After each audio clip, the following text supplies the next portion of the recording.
The Pennsylvania Medical Society brought together a summit to discuss MOC issues that are affecting physicians across the country. At the meeting were representatives from state medical societies as well as leaders from several stakeholder organizations, including the ABIM and the ABMS. I think a multi-state dialogue is critically important to improving what the American Board of Internal Medicine and the ABMS does in terms of certifying the best physicians. Certainly one state or two states can have an impact, but when you have 15, 16 states together all talking and expressing their interest in improving the system, it's certainly a great start. What surprises me about the dialogue is the consistency of the issues that are brought up about maintenance of certification. Physicians from states have basically similar concerns about how efficient, how effective maintenance certification is. The process as it is right now needs to be refined.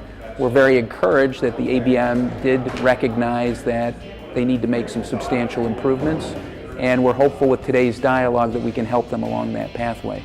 The summit is a wonderful forum for this because it's really bringing in all the stakeholders, not just at the leadership level, but both at the state and national level, where we can talk about this and really bring back home points about what I was just saying that I hear every single day, where they're talking about how do you address some membership concerns about things like cost and value. How do you try to get the message out that this is a professional responsibility, and yet and help physicians realize as part of their professional responsibility, maybe something like the MOC process is necessary, but doesn't mean that's inflexible.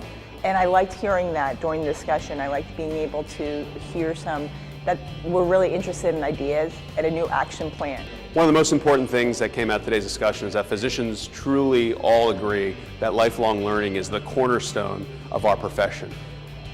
Where we differed was that the physician leaders felt that the stakeholder organizations are not going about it in the right way.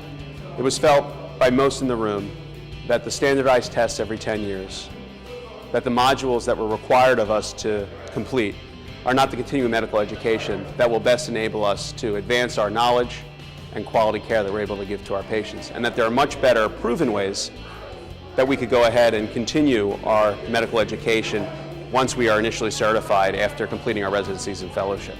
We also have to recognize that the practice of medicine and life in general has changed in terms of technology, and we need to look at new ways to make sure that maintenance of certification is relevant, helps to improve practice, and again does not provide additional burden to physicians without benefit.